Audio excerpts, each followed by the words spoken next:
1900 anos antes de Cristo, uma jovem egípcia foi arrancada de tudo o que conhecia. Ela não tinha sobrenome registrado, não tinha família reconhecida, não tinha voz. Era propriedade. Mas essa mulher sem status, sem direitos e sem esperança, recebeu algo que nenhum patriarca ou profeta havia recebido antes dela. Um encontro face a face com o anjo do Senhor e a honra de ser a primeira pessoa nas Escrituras a dar um nome a Deus. Antes de continuar com o vídeo, você quer fortalecer sua vida de oração e ainda ajudar nosso canal a crescer? Preparei um material com mais de 50 orações especiais para te guiar. Clique no link da descrição e ajude nosso projeto a divulgar a palavra de Cristo. Pensa no Egito Antigo, por volta de 1900 anos antes de Cristo. Uma civilização de pirâmides monumentais, de faraós tratados como deuses vivos, de uma estrutura social tão rígida quanto as pedras que erguiam seus templos. Nesse mundo de hierarquias absolutas, uma jovem sem nome registrado pela história vivia entre os servos do Palácio Real. Não sabemos como ela chegou ali. Pode ter nascido escrava, filha de escravos. Pode ter sido vendida pela própria família em tempos de fome. Pode ter sido capturada em alguma incursão militar nas fronteiras do Império. O que sabemos é que ela carregava o nome Agar, um nome semítico, não egípcio, que alguns estudiosos traduzem como fuga ou estrangeira. Até o nome dela anunciava o que viria. A história de Agar entra no registro bíblico de forma lateral, quase acidental. Ela aparece como um detalhe na narrativa maior de Abraão e Sara. O texto de Gênesis, capítulo 12, conta que Abraão desceu ao Egito fugindo de uma fome severa em Canaã. Lá, com medo de que o faraó o matasse, para ficar com sua esposa Sara, descrita como extraordinariamente bela, Abraão a apresentou como sua irmã. O plano funcionou parcialmente. O faraó de fato se encantou com Sara e a levou para seu harém. Em troca, presenteou Abraão com riquezas consideráveis: ovelhas, bois, jumentos, servos e servas. Agar provavelmente foi um desses presentes. Considera a situação dessa jovem. Em um único dia, ela passou de serva em um palácio egípcio para a propriedade de um nômade estrangeiro que vagava pelo deserto. Deixou para trás o Nilo, as cidades de pedra, os templos grandiosos. Foi jogada em uma vida de tendas, de rebanhos, de deslocamento constante. Não teve escolha. Não foi consultada. Era mercadoria transferida de um dono para outro como parte de uma negociação diplomática que ela nem compreendeu. Passaram-se 10 anos. 10 anos de Sara observando seu ventre permanecer vazio, enquanto as promessas de Deus sobre uma descendência numerosa como as estrelas ecoavam na memória. 10 anos de Abraão esperando o filho prometido que não chegava. 10 anos de Agar servindo em silêncio, invisível, uma presença funcional na tenda de sua senhora. Então Sara tomou uma decisão. Seguindo um costume comum no antigo Oriente Próximo, ela ofereceu sua escrava egípcia como concubina para seu marido. A prática tinha nome técnico nos contratos matrimoniais da época. A esposa estéril deveria providenciar uma substituta para gerar herdeiros. Os filhos nascidos dessa união seriam legalmente considerados filhos da senhora, não da serva. Era uma solução pragmática, aceita culturalmente, documentada em textos mesopotâmicos e hititas da mesma era. Observa o que acontece nesse momento. Agar não foi consultada. Ninguém perguntou se ela queria se deitar com um homem 30 anos mais velho. Ninguém considerou seus sentimentos, seus medos, seus sonhos interrompidos. Ela era uma ferramenta reprodutiva, um útero disponível para resolver o problema de sua senhora. O texto bíblico registra a transação de forma direta. Sarai tomou Agar, a egípcia, sua serva, e deu-a por mulher a Abrão. Tomou, deu. Verbos de posse aplicados a uma pessoa. Agar engravidou rapidamente, e algo mudou nela. O texto de Gênesis, capítulo 16, diz que quando ela percebeu que estava grávida, sua senhora foi desprezada aos seus olhos. Alguns tradutores usam a expressão olhava com desprezo. Outros, diminuiu em sua consideração. O que aconteceu no coração daquela jovem escrava? Talvez pela primeira vez na vida, Agar possuía algo que sua senhora não tinha. Carregava no ventre o futuro herdeiro da casa. Tinha valor. Tinha poder. Tinha algo que ninguém poderia tirar dela naquele momento. Anos de humilhação silenciosa, de obediência forçada, de invisibilidade completa. Tudo isso fervilhava agora em uma reação humana, compreensível e profundamente problemática. Sara reagiu com fúria. Foi até Abraão e despejou sua frustração. Meu agravo seja sobre ti. Eu mesma coloquei minha serva nos teus braços, e agora que ela sabe que está grávida, sou desprezada por ela. Que o Senhor julgue entre mim e ti. A resposta de Abraão revela muito sobre a dinâmica daquela casa. Ele simplesmente devolveu a responsabilidade para Sara. Tua serva está em tuas mãos. Faze-lhe o que te parecer bem. Faze-lhe o que te parecer bem. O patriarca lavou as mãos. A mulher grávida com seu filho foi entregue à vingança da esposa enciumada. O texto usa uma palavra hebraica específica para descrever o que Sara fez. Afligi-la.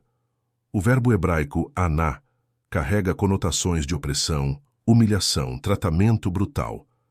É o mesmo verbo usado para descrever a escravidão dos israelitas no Egito gerações depois. Agar fugiu, grávida sozinha, uma escrava egípcia no deserto de Canaã. Ela tomou o caminho de Sur, a estrada que levava de volta ao Egito. Estava voltando para casa, tentando escapar de qualquer forma de servidão, simplesmente correndo sem destino, movida pelo desespero? O texto não diz. Apenas registra que ela parou junto a uma fonte de água no meio do nada. E ali aconteceu algo sem precedentes nas Escrituras. O anjo do Senhor apareceu a ela. Não a Abraão, o patriarca, não a Sara, a matriarca, a ela, a escrava fugitiva, a mulher sem status, sem proteção legal, sem qualquer importância aos olhos da sociedade. E a primeira coisa que esse mensageiro divino fez foi chamá-la pelo nome, Agar, serva de Sarai. Essa é a primeira vez na narrativa bíblica que alguém se dirige a Agar usando seu nome próprio. Não a egípcia, não a serva, Agar. Ela tinha uma identidade reconhecida pelo céu. O anjo fez duas perguntas simples. De onde vens, para onde vais? Agar respondeu com honestidade brutal.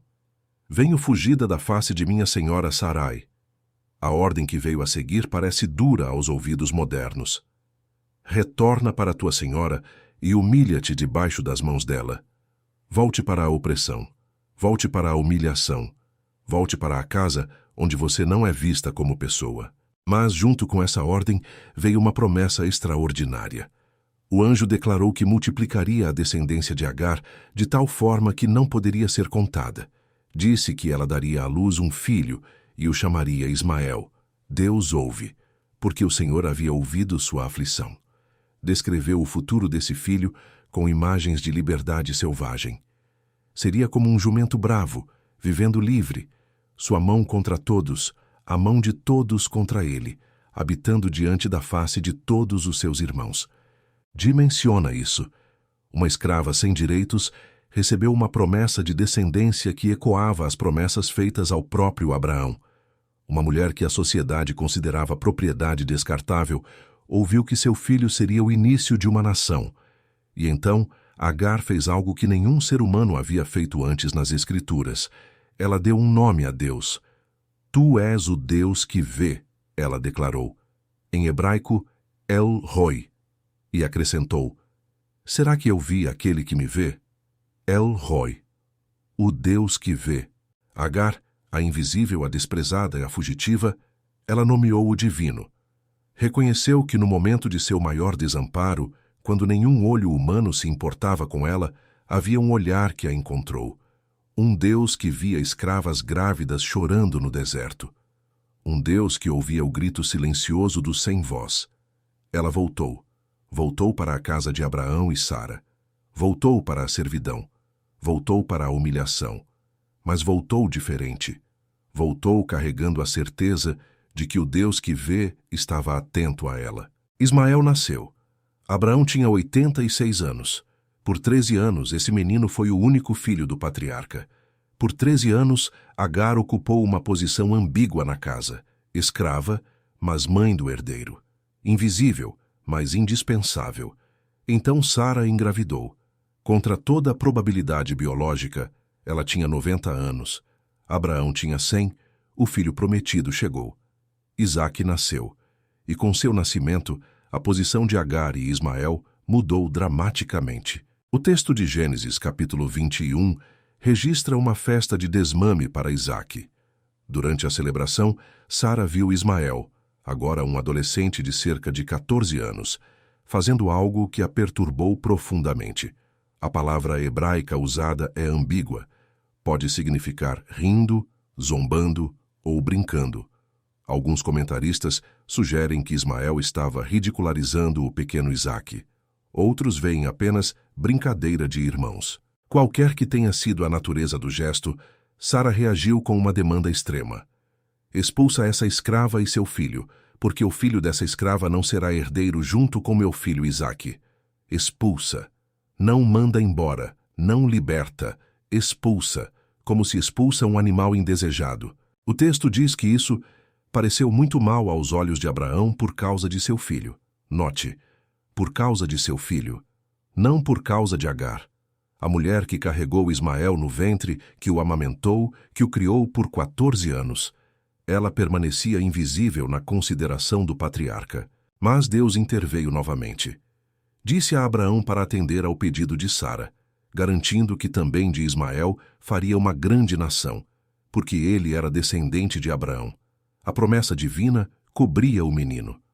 A mãe foi mencionada apenas como a escrava. Na manhã seguinte, Abraão acordou cedo, pegou pão e um odre de água, não provisões para uma viagem, mas o mínimo para não parecer um assassinato direto. Colocou tudo nos ombros de Agar, entregou-lhe o menino e a despediu. Despediu, depois de décadas de serviço, depois de gerar um filho para ele, depois de tudo, pão e água. Agar partiu. Caminhou sem rumo pelo deserto de Berseba. Quando a água acabou, ela fez algo que despedaça qualquer coração que leia. Colocou o menino debaixo de um arbusto, afastou-se à distância de um tiro de flecha, sentou-se e disse para si mesma: que eu não veja morrer o menino. E chorou. A escrava que havia encontrado o Deus que vê agora, fechava os olhos para não ver seu filho morrer de sede. A mulher que havia recebido promessas de descendência incontável, agora esperava a morte no deserto. Mas Deus ouviu, não o choro de Agar. O texto é específico. Deus ouviu a voz do menino. Ismael, Deus ouve, foi ouvido pelo Deus que havia prometido ouvi-lo antes mesmo de seu nascimento. O anjo de Deus chamou Agar do céu. Que te aflige, Agar? Não temas, porque Deus ouviu a voz do menino desde o lugar onde está. Levanta-te, ergue o menino e segura-o pela mão, porque dele farei uma grande nação. E então Deus abriu os olhos dela. Havia um poço de água ali. Estivera ali o tempo todo. Mas Agar, cega pelo desespero, não conseguira enxergar. O Deus que vê abriu os olhos da mulher que não via. Ela encheu o odre, deu de beber ao menino. Eles sobreviveram. Ismael cresceu no deserto de Parã. Tornou-se flecheiro. Agar, a escrava egípcia, encontrou para ele uma esposa egípcia. A mulher que havia sido tirada do Egito garantiu que seu filho se conectasse às suas raízes. E os descendentes de Ismael se multiplicaram, cumprindo a promessa feita àquela jovem fugitiva junto a uma fonte no caminho de Sur. Mas Agar não foi a única. Não foi a única escrava cujo corpo foi usado para resolver problemas de fertilidade na casa dos patriarcas. Não foi a única mulher invisível nas narrativas bíblicas. Pensa em Zilpa e Bila. Quando Jacó, neto de Abraão, se casou com Lia e Raquel, cada uma das esposas recebeu uma serva de presente de seu pai Labão. Zilpa foi para Lia, Bila foi para Raquel. E quando a competição por filhos entre as duas irmãs se intensificou, essas servas foram oferecidas como concubinas. Raquel, frustrada por sua esterilidade, disse a Jacó: Eis aqui minha serva Bila, coabita com ela, para que dê à luz sobre os meus joelhos, e eu também tenha filhos por meio dela. A expressão sobre os meus joelhos era técnica. Significava que, legalmente, os filhos seriam de Raquel, não de Bila. Bila gerou Dan e Naftali. Lia, vendo que havia parado de engravidar, ofereceu Zilpa. Zilpa gerou Gade e Azer, 4 das 12 tribos de Israel, 4 dos patriarcas que dariam nome ao povo de Deus, nasceram de escravas que não tiveram escolha. Nenhuma delas é citada nas Escrituras falando uma única palavra. Não sabemos o que sentiam. Não sabemos se choraram nas noites após serem entregues a um homem que não as amava. Não sabemos se sonhavam com liberdade. O texto bíblico as trata como instrumentos funcionais, úteros disponíveis em uma guerra de fertilidade entre duas irmãs, Bila e Zilpa. Seus nomes significam, respectivamente, despreocupada e uma gota, irônico. Uma era qualquer coisa menos despreocupada. A outra era mais do que uma gota. Era uma nascente de 4 tribos. E não eram apenas escravas domésticas que povoavam o mundo antigo. Havia outra categoria ainda mais brutal: as mulheres capturadas em guerra. Deuteronômio, capítulo 21, preserva uma legislação específica sobre esse tema. Quando os israelitas saíssem para a batalha e o Senhor entregasse seus inimigos nas mãos deles, se um homem visse entre os cativos uma mulher formosa e a desejasse, ele poderia tomá-la como esposa. Mas havia um processo. A mulher deveria ser levada para a casa do soldado. Lá, ela rasparia a cabeça, cortaria as unhas, tiraria as roupas de cativa e choraria por seu pai e sua mãe durante um mês inteiro. Só depois desse período de luto, o homem poderia se aproximar dela como marido. O que esse ritual significava? Os estudiosos debatem. Alguns veem uma tentativa de humanizar o processo, dar à mulher tempo para processar a perda de sua família, de sua cultura, de sua identidade anterior. O ato de raspar a cabeça e cortar as unhas marcava uma transição. Ela estava deixando de ser quem era para se tornar parte de Israel. As roupas de cativa eram substituídas por roupas novas. Uma identidade era apagada para que outra fosse construída. Outros veem uma tentativa de proteção. Em muitas culturas antigas, mulheres capturadas em guerra eram violentadas imediatamente, tratadas como espólio descartável. A lei deuteronômica impunha uma espera obrigatória. Durante 30 dias, o desejo do soldado era forçado a esfriar. A mulher tinha tempo de mostrar sua humanidade, de ser vista como pessoa, não apenas como corpo. Alguns homens, depois desse período, talvez desistissem. Outros talvez desenvolvessem algo além de desejo bruto. A lei também estabelecia limites posteriores. Se o homem, depois de consumar o casamento, não se agradasse mais da mulher, ele não poderia vendê-la como escrava, não poderia maltratá-la. Deveria deixá-la ir livre, porque a humilhaste. O texto reconhecia que havia humilhação no processo mesmo quando regulamentado. Compara isso com o que acontecia em outras nações. Os assírios empalavam mulheres capturadas. Os babilônios as distribuíam entre soldados como recompensa temporária. Os cananeus as sacrificavam a deuses como Moloque. Dentro do contexto brutal do Antigo Oriente Próximo, a legislação israelita representava uma tentativa de impor limites éticos onde não existiam limites. Isso não torna a prática aceitável aos olhos modernos. Nenhuma quantidade de regulamentação transforma a captura forçada de uma mulher em algo justo, mas revela uma tensão constante nas Escrituras. Deus trabalhando dentro de culturas imperfeitas, movendo corações gradualmente em direção a algo melhor, sem destruir instantaneamente toda a ordem social. O livro de Números, capítulo 31, oferece um vislumbre estatístico perturbador. Após uma batalha contra os midianitas, os israelitas capturaram 32.000 virgens, 32.000. Meninas e mulheres jovens, que nunca haviam conhecido o homem, foram divididas entre os soldados e a congregação. Foram tratadas como despojo de guerra ao lado de ovelhas, bois e jumentos. Números assombrosos. 32.000 destinos interrompidos. 32.000 histórias silenciadas. Mas há outro lado dessa moeda. Dentro do sistema israelita, essas mulheres capturadas tinham mais proteções do que em qualquer outra nação vizinha. Elas eram incorporadas à comunidade. Seus filhos eram considerados israelitas plenos. Se maltratadas, tinham direito à liberdade. Se seus senhores morressem, não eram automaticamente vendidas ou descartadas. A jovem israelita capturada pelos sírios e levada como serva para a casa de Naamã, o general, ilustra essa dinâmica de forma invertida. Em 2 Reis, capítulo 5, essa menina sem nome serviu à esposa de Naamã. Quando soube que seu senhor sofria de lepra, ela não se alegrou com a doença do homem que a havia arrancado de sua terra. Em vez disso, disse à sua senhora: quem dera o meu senhor estivesse diante do profeta que está em Samaria, porque ele o curaria da lepra. Uma escrava desejando bem ao seu captor. Uma prisioneira de guerra orientando seu senhor para a cura. A história não registra se ela foi libertada depois. Provavelmente não. Mas sua compaixão atravessa os séculos como testemunho de uma humanidade que a escravidão não conseguiu destruir. E é isso que as histórias dessas mulheres revelam, em última análise. A escravidão podia tomar seus corpos, podia apagar seus nomes dos registros oficiais, podia silenciar suas vozes nas narrativas, mas não conseguia apagar a imagem de Deus impressa nelas. Agar, desprezada e fugitiva, nomeou o divino. Bila e Zilpa, usadas como úteros substitutas, geraram patriarcas. Mulheres capturadas em guerra, incorporadas a Israel, se tornaram ancestrais do povo escolhido. A escrava de Naamã, roubada de sua terra, trouxe cura ao seu captor. O padrão se repete. O sistema tenta desumanizá-las. Deus insiste em vê-las.